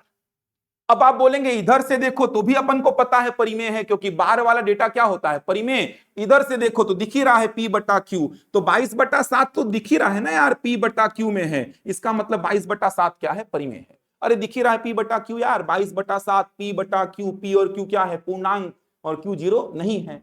तो पाई अलग चीज है, देखो ना, वैल्यू भी अलग अलग है। 3.14159, अलग अलग अंक आ रहे हैं, अलग अलग अंक आ रहे हैं। कितने अंक? अनंत। यहां पे रिपीटेशन चालू हो गया, ये देखो यहां पे रिपीटेशन चालू हो गया, तो दिख भी रहा है सर पाई अलग है और 22/7 अलग है। अब 22/7 कैसे आया? 7 से 22 को भाग दे देना, मिल जाएगा आपको। समझ आ रहा है? और पाई कैसे आया? ज्योमेट्री मेंसुलेशन में बताऊंगा कि ये पाई का वैल्यू कैसे आया है ये, लेकिन अभी विश्वास रखो कि पाई का वैल्यू ये होता है, आपको मैंने नेट में भी दिखाया। तो पाई का एग्जैक्ट वैल्यू ये है जिसमें आप देख पा रहे हैं दशमलव के बाद अनंत अंक हैं और अलग अलग अंक हैं। इस नेचर की वजह से इसका P बटा Q का रूप संभव नहीं है, मतलब पाई अपरिमेय है। और 22/7 का तो आप इधर से देखो तो भी परिमेय, इधर से देखो तो बार वाले डेटा को अपन ने क्या नाम दिया था? परिमेय दिया था। देख भी सकते हैं बार वाले डेटा का P बटा क्यू का रूप होता है। तो पाई कोई आपसे पूछे तो क्या बोलना? अपरिमेय। क्यों अपरिमेय? तो बोलना पाई का जब एग्जैक्ट वैल्यू में देखा तो अशांत है और विदाउट रिपीटेशन। इसी नेचर की वजह से क्या है ये? अपरिमेय। दशमलव के बाद अनंत अंक और अलग अलग अंक, इस नेचर की वजह से पाई क्या है? अपरिमेय है, क्योंकि इसका P बटा क्यू नहीं हो सकता। 22/7 कोई पूछे, बोलना हमें परिमेय है, तो P बटा क्यू, जहां P और Q क्या है? पूर्णांक, परिमेय है ये। फिर आपसे सामने वाला एक प्रश्न और पूछ देगा, तो फिर बचपन से पाई का वैल्यू 22/7 काहे पढ़े हो आप? बचपन से पाई का वैल्यू 22/7 काहे पढ़े हो? जब पाई अलग 22/7 अलग, तो बचपन से पाई का वैल्यू 22/7 काहे के लिए पढ़ते आए हो? तो उसका उत्तर क्या है? उसका उत्तर यह है कि कैलकुलेशन के पॉइंट ऑफ व्यू से समझना, कैलकुलेशन के पॉइंट ऑफ व्यू से, कैलकुलेशन के पॉइंट ऑफ व्यू से जब आप जाएंगे तो दशमलव के बाद 2 अंक उठाए जाते हैं। दशमलव के बाद 2 अंक उठाए जाते हैं, दशमलव के बाद 2 अंक, कैलकुलेशन के पॉइंट ऑफ व्यू से। तो कैलकुलेशन के पॉइंट ऑफ व्यू से जब पाई का वैल्यू दशमलव के बाद 2 अंकों तक देखा गया तो क्या मिला? 3.14। और 22/7 भी दशमलव के बाद 2 अंकों में क्या है? 3.14। समझ आ रहा है? दशमलव के बाद 2 अंक यहां पर क्या हैं? 3.14, और यहां पर भी दशमलव के बाद 2 अंक क्या हैं? 3.14। तो कैलकुलेशन के पॉइंट ऑफ व्यू से, चूंकि दशमलव के बाद 2 अंक दोनों में सेम आ रहे हैं, इसीलिए कैलकुलेशन के पॉइंट ऑफ व्यू से, केवल कैलकुलेशन के पॉइंट ऑफ व्यू से पाई का लगभग मान 22/7 या 3.14 लिया गया। एक्चुअल में पाई अलग है और 22/7 अलग है। पाई अपरिमेय है इस नेचर की वजह से, और 22/7 चूंकि P बटा क्यू में है इसीलिए परिमेय है। पाई का वैल्यू 22/7 क्यों लिया गया? तो पाई का वैल्यू 22/7 अप्रोक्सीमेट वैल्यू है, लगभग मान है। क्योंकि पाई में दशमलव के बाद 2 अंक 1 और 4 हैं, 22/7 में भी दशमलव के बाद 2 अंक 1 और 4 हैं, इसीलिए पाई का लगभग मान कैलकुलेशन के पॉइंट ऑफ व्यू से लिया गया 22/7 या 3.14। समझ आई पाई की कहानी? अब ये कहां से आया पाई का वैल्यू? ज्योमेट्री मेंसुलेशन में बताऊंगा आपको। क्लियर समझ आ रहा है क्या क्या बोल रहा हूं? ये सब पढ़ाने वाले को भी पूछना नहीं पता रहता है बाहर। समझ आ रहा है? किसी में जाके पूछना, बताएंगे आपको, कुछ भी लॉजिक बता देंगे। तो मैथ्स में ऐसा थोड़ी कि शिक्षक भर्ती परीक्षा में है सर तो ऊपर ऊपर पढ़ा के नक्की करो, पीएससी पढ़ेंगे यूपीएससी पढ़ेंगे तो डीप जाएंगे, मत पढ़ाओ डीप सर, मेरे तो और अच्छा हो जाएगा डीप नहीं पढ़ना चाहोगे तो, लेकिन आधा अधूरा ज्ञान रहेगा तो फिर वही 2 4 5 नंबर से फिर बाहर। संपूर्ण ज्ञान लोगे तब जाके कुछ सिलेबस कवर करके फायदा मिलेगा आपको। बच्चों को कुछ पता होता नहीं है, एक साइड बोलते हैं पाई अपरिमेय, दूसरे साइड बोलते हैं पाई का वैल्यू 22/7 भी होता है। एक साइड ये बोलते हैं कि पाई अपरिमेय है, रट लिए हैं, और दूसरे साइड ये भी बोलते हैं कि पाई का वैल्यू 22/7, मतलब पी बटा क्यू में लिख भी दे रहे हो उसको और अपरिमेय भी बोल रहे हो। तो पूरा कारण पता होना चाहिए कि पाई अपरिमेय इस नेचर की वजह से 22/7 क्यों लेते हैं, अप्रोक्सीमेट वैल्यू है। समझ पा रहे हैं बात को? तभी तो 14 मार्च को पाई दिवस मनाया जाता है। तो फिर कुछ लोगों ने बोला कि भाई 14 मार्च तो यहां से भी निकल के आ जाएगा, फिर क्या अंतर हुआ पाई और 22/7 में? कुछ अंतर करो, 14 मार्च तो यहां से भी निकलेगा ना, यहां से भी निकलेगा, तो फिर क्या अंतर हुआ पाई की वैल्यू और 22/7 में? तो जोड़ दिया गया। चलो अंतर करना है तो जोड़ देते हैं, 1:59 जोड़ दो इसमें। 14 मार्च 1:59 को मनाया जाएगा पाई दिवस। अब 1:59 यहां से आया देखो, जबकि यहां पे 1:59 का कोई नामो निशान नहीं है। तो डिफरेंशिएट पैदा करने के लिए ही क्या किया गया, बोला गया कि पाई का जो, समझ आ रहा है, पाई का जो वैल्यू है उसके बेसिस पे अपन क्या बनाएंगे, पाई दिवस। 14 मार्च 1:59 पे।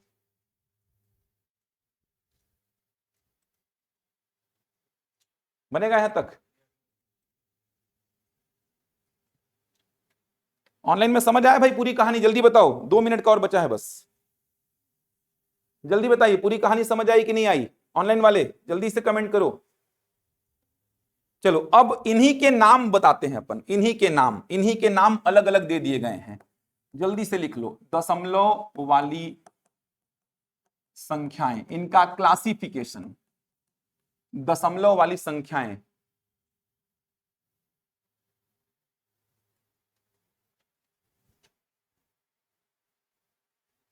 दशमलव वाली संख्याएं, इनका नामकरण। समझ आ रहा है? वैसे तो सीख गए अपन परिमेय कौन अपरिमेय कौन, लेकिन परिमेय के अंदर भी तो अंदर अलग अलग नाम होते हैं ना, वो नाम ऑप्शंस में रहेंगे। तो दशमलव वाली संख्याएं 2 प्रकार की, पहला होता है शांत, या इसी को बोलते हैं परिमित दशमलव, शांत या परिमित दशमलव, शांत या परिमित दशमलव। इंग्लिश में बोलते हैं इसको टर्मिनेटिंग या फाइनाइट डेसिमल, इसी को इंग्लिश में बोलते हैं टर्मिनेटिंग या फाइनाइट डेसिमल, शांत या परिमित दशमलव। दूसरा होता है अशांत या अपरिमित दशमलव, अशांत या अपरिमित दशमलव। इंग्लिश में बोलते हैं नॉन टर्मिनेटिंग या इनफाइनाइट डेसिमल। शांत या परिमित, अशांत या अपरिमित, ऐसा याद रखो, शांत और अशांत, शांत और अशांत, परिमित और अपरिमित। अब अशांत 2 टाइप का होता है, आवर्ती अशांत दशमलव, इसको इंग्लिश में बोलते हैं रिकरिंग नॉन टर्मिनेटिंग डेसिमल, और दूसरा होता है अनावर्ती अशांत दशमलव। आवर्ती और अनावर्ती ये नाम होते हैं दशमलव वाली संख्या, 2 प्रकार की, शांत और अशांत। अशांत 2 प्रकार का, आवर्ती और अनावर्ती। इंग्लिश में बोलते हैं terminating and non terminating, non terminating recurring and non recurring, recurring and non recurring. अब आप खुद बताइए मेरे को किसको क्या नाम देंगे।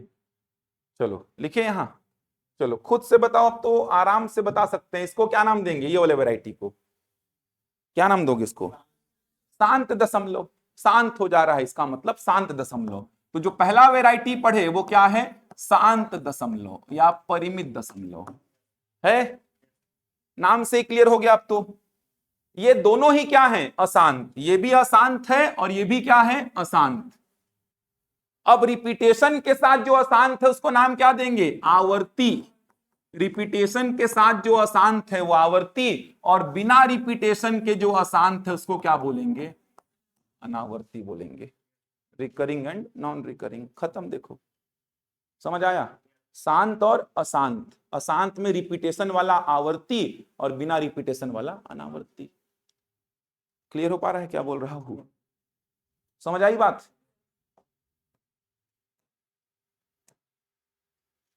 समझ आ गया? चलो बोलो, इसका P बट्टा Q का रूप संभव था कि नहीं? जल्दी बोलो, इसका P बट्टा Q का रूप संभव था कि नहीं? था ना? इसका मतलब ये परिमेय है कि अपरिमेय? जल्दी बताओ, 2 मिनट लगेगा, जल्दी बताओ, ये परिमेय है कि अपरिमेय? परिमेय था ना? इसका P बट्टा Q का रूप संभव, इसका बताओ P बट्टा Q का रूप संभव था कि नहीं? था ना? ये भी परिमेय, इसका P बट्टा Q का रूप संभव था क्या? नहीं, ये क्या है? अपरिमेय। समझ आई बात पूरी? वर्गमूल 2 अपरिमेय। क्यों अपरिमेय? कारण समझ आया? इसका एक और नाम क्या है? अशांत। अशांत में कौन सा? अनावर्ती। तो वर्गमूल 2 का एक और नाम मिल गया। जितनी अपरिमेय संख्या है ना, जितनी अपरिमेय संख्या, जितनी अपरिमेय संख्या, उन सब का एक और नाम क्या है? अनावर्ती अशांत। अनावर्ती अशांत होने की वजह से ही तो P बटा Q में नहीं लिख सकता मैं, और P बटा Q में नहीं लिख सकता, इसीलिए क्या है वो? अपरिमेय। समझ आ रहा? विदाउट रिपीटेशन, बिना रिपीटेशन के अशांत होने की वजह से ही इसको मैं P बटे Q में नहीं लिख सकता। मतलब अनावर्ती अशांत होने की वजह से ही इसका P बटा Q का रूप संभव नहीं है। क्लियर हुआ यहां तक? शांत और अशांत, अशांत में रिपीटेशन वाला आवर्ती और विदाउट रिपीटेशन वाला अनावर्ती। विदाउट रिपीटेशन वाले को ही क्या बोलते हैं? अपरिमेय बोलते हैं। ये पूरी कहानी खत्म। समझ आई? पूरा घर जाके एक बार देख लेना इसको। कल अभाज्य और भाज्य पढ़ा के प्रैक्टिस शीट दूंगा, खत्म हो जाएगा कल। कल प्रैक्टिस शीट दूंगा आपको। क्लियर हुआ? समझ आया? अब कोई प्रश्न कुछ पूछे तो जवाब दे सकते हो आप। क्या परिमेय, क्या अपरिमेय, क्यों परिमेय, क्यों अपरिमेय, सब जवाब दे सकते हैं आप। ऑनलाइन में समझ आया यहां तक यार? पढ़ के आइए, फिर कल देखते हैं।